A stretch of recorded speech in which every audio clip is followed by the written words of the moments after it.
नमस्कार, आप देख रहे हैं भारत एक्सप्रेस और मैं हूं आपके साथ अक्षया पाठक। पहली बार चुनाव आयोग जैसे निष्पक्ष संस्था पर किसी ने इस तरह के गंभीर आरोप लगाए हैं कि उसने होलसेल बेईमानी की है, जिससे कई वोटरों के हाथों में जो हथियार है वो कुंद हो गया है। ये एक गंभीर आरोप है। चुनाव आयोग ने इसी आरोप को लेकर राहुल गांधी से हलफनामा भी मांगा है और ये तर्क संगत भी है, क्योंकि राहुल गांधी के पास कुछ ना कुछ सबूत तो होगा। अनजाने में तो वो आरोप नहीं लगा रहे हैं। अब देश का हर नागरिक फिलहाल यही सोच रहा है, क्योंकि आरोप काफी बड़ा है और गंभीर है। राहुल गांधी के आरोपों की टाइमिंग भी ऐसी है जब बिहार में विशेष मतदाता पुनर्निरीक्षण अभियान यानी कि SIR पर हंगामा जारी है। विपक्ष इसे राजनीतिक मुद्दा बना रहा है। राहुल गांधी के आरोपों से बिहार, पश्चिम बंगाल और असम के विधानसभा चुनावों में ये राजनीतिक मुद्दा भी बन जाएगा। तो चलिए आरोप प्रत्यारोप की ये पूरी कहानी आपको बताते हैं और फिर आपको ये तय करना है कि क्या सही है और क्या गलत। शुरुआत ऐसी होती है जब राहुल गांधी वोटर लिस्ट में गड़बड़ी के इसी पर आरोप लगाते हैं। अब लोकसभा में नेता प्रतिपक्ष राहुल गांधी ने 7 अगस्त को एक प्रेस कॉन्फ्रेंस की और चुनाव आयोग पर गंभीर आरोप लगाए। उन्होंने दावा किया कि लोकसभा चुनावों, महाराष्ट्र और हरियाणा के विधानसभा चुनावों में वोटर लिस्ट में बड़े पैमाने पर धांधली की गई। उन्होंने कहा कि मशीन रीडेबल वोटर लिस्ट ना देना इस बात का सबूत है कि चुनाव आयोग ने महाराष्ट्र में चुनाव चुराने के लिए बीजेपी से मिलीभगत की है। महाराष्ट्र के मुख्यमंत्री देवेंद्र फडणवीस ने महाराष्ट्र चुनाव में वोट चोरी को लेकर राहुल गांधी के दावे को भी खारिज कर दिया। उन्होंने कहा कि राहुल गांधी लगातार झूठ बोल रहे हैं और गलत बयानबाजी कर रहे हैं। उन्होंने पिछली बार कहा कि महाराष्ट्र में 75 लाख वोट बढ़े और अब कहा कि 1 करोड़ वोट बढ़ गए हैं। वो झूठ बोलकर अपनी हार को दबाने की कोशिश कर रहे हैं। खैर, अब तो यही है कि आरोप प्रत्यारोप होता रहेगा, लेकिन राहुल गांधी के दावों को सुनने में कोई हर्ज नहीं होना चाहिए, क्योंकि मजबूत विपक्ष नहीं रहेगा तो जनता की आंख खुली कैसे रहेगी। प्रेस कॉन्फ्रेंस में राहुल गांधी ने एक प्रेजेंटेशन दी जिसमें महाराष्ट्र में हुए लोकसभा और विधानसभा चुनावों के बीच वोटर लिस्ट में बदलाव, लोकसभा चुनावों के दौरान कर्नाटक में मतदाताओं के बढ़ने के कथित सबूत भी दिए। राहुल गांधी ने गड़बड़ी के आरोप लगाते हुए कहा कि महाराष्ट्र में हमने सार्वजनिक रूप से चुनाव आयोग को बताया था कि 5 महीने में जितने नए वोटर जोड़े गए वो पिछले 5 सालों में जोड़े गए कुल वोटर से भी ज्यादा थे, जिससे संदेह पैदा हुआ। अब नए वोटरों की संख्या तो महाराष्ट्र की आबादी से भी ज्यादा हो गई, जो बेहद हैरान करने वाली बात थी।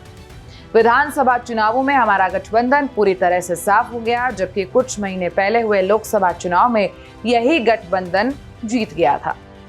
महाराष्ट्र में राज्य स्तर पर हमने ये भी देखा कि लोकसभा, विधानसभा चुनावों के बीच 1 करोड़ नए वोटर जुड़ गए थे।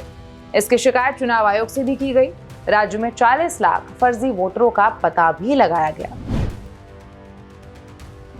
राहुल गांधी ने दावा किया कि कर्नाटक लोकसभा चुनाव में इंटरनल पोल्स ने 16 सीटें जीतने का अनुमान लगाया था, लेकिन कांग्रेस को केवल 9 सीटें मिली। कांग्रेस की जांच में यह पाया गया कि कर्नाटक की महादेवपुरा सीट पर 1 लाख से ज्यादा डुप्लीकेट वोटर, फर्जी पते और बल्क वोटर थे। कर्नाटक में बंगलुरु की महादेवपुरा विधानसभा सीट पर 6.5 लाख वोटों में से 1 लाख से ज्यादा वोटों की चोरी हुई है। कर्नाटक में 11,000 के करीब वोटर ऐसे मिले जिन्होंने अलग अलग बूथ और अलग अलग राज्यों में भी मतदान किया। राहुल गांधी ने आरोप लगाया कि कई वोटर अलग अलग राज्यों में अलग अलग बूथ की वोटर लिस्ट में शामिल है।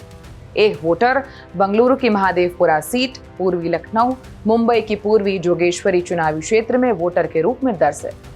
अब राहुल गांधी ने यह दावा भी किया कि उनकी शोध टीम ने 40,000 से ज्यादा ऐसे फर्जी वोटरों की पहचान की है जिनके पते गलत थे, या ऐसे पते थे जिनका कोई वजूद ही नहीं था, या फिर वो उन पतों पर नहीं मिले। एक एक घर के पते पर 80 और 46 वोटर दर्ज थे। अकेले घरों में बड़ी संख्या में दर्ज किए वोटरों की संख्या 10,000 से ज्यादा थी। नए वोटर बनने के लिए इस्तेमाल किए जाने वाले फॉर्म 6 का बड़े पैमाने पर दुरुपयोग भी किया गया और ऐसे 33,692 मामले पाए गए। राहुल गांधी ने दावा किया कि हरियाणा में 8 सीटों पर कुल 2 करोड़ मतदाताओं में हार जीत का अंतर महज 22,779 था। यहाँ एक विधानसभा क्षेत्र में 1 लाख वोट चोरी हुए। एग्जिट पोल में कांग्रेस को न केवल जीतते हुए दिखाया गया था, बल्कि 90 सीटों के हरियाणा विधानसभा में कांग्रेस को करीब 60 सीटें मिलने का दावा भी किया गया था। बीजेपी ने लगभग सभी एग्जिट पोल्स को गलत साबित किया और बड़े आराम से बहुमत के आंकड़े को पार करते हुए 48 सीटों पर जीत दर्ज कर ली।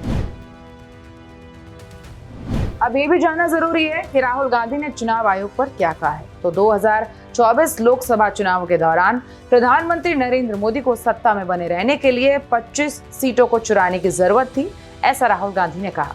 और उस चुनाव में बीजेपी ने 25 सीटों पर 33,000 से भी कम मतों के अंतर से जीत दर्ज की है।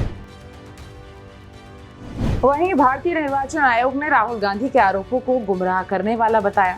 आयोग ने कहा है कि वो अपनी शिकायत लिखित में कर्नाटक के मुख्य निर्वाचन अधिकारी को दे। चुनाव आयोग ने कहा कि अगर राहुल गांधी समझते हैं कि वो जो कह रहे हैं वो सच है, तो वो शपथ पत्र पर साइन करके शिकायत दें या फिर भारत की जनता को गुमराह ना करें। ये थी पूरी कहानी। इसके बाद बीजेपी नेताओं ने भी राहुल गांधी को आड़े हाथों लिया है और फिलहाल ये चलता ही रहेगा। लेकिन अब सवाल आपसे है, जिन राज्यों में कांग्रेस की जीत होती है, राहुल गांधी उन राज्यों की वोटर लिस्ट को सामने पेश क्यों नहीं करते हैं? बात तो सच और झूठ की है। और फिर जब बीजेपी वाले सवाल उठाएंगे तो लाजमी भी है, क्योंकि कांग्रेस ने सीटें जीती हैं, भले सरकार ना बना पाए हों।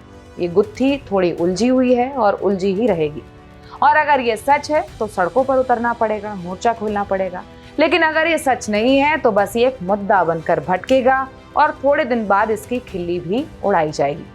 राहुल गांधी के आरोप गंभीर हैं। ये चुनाव आयोग की एक तरह से घेराबंदी भी है। चुनाव आयोग आरोपों को मान नहीं रहा है, उसकी परीक्षा है कि ऐसे आरोपों को कैसे डील किया जाए। फिलहाल मेरे साथ इतना ही।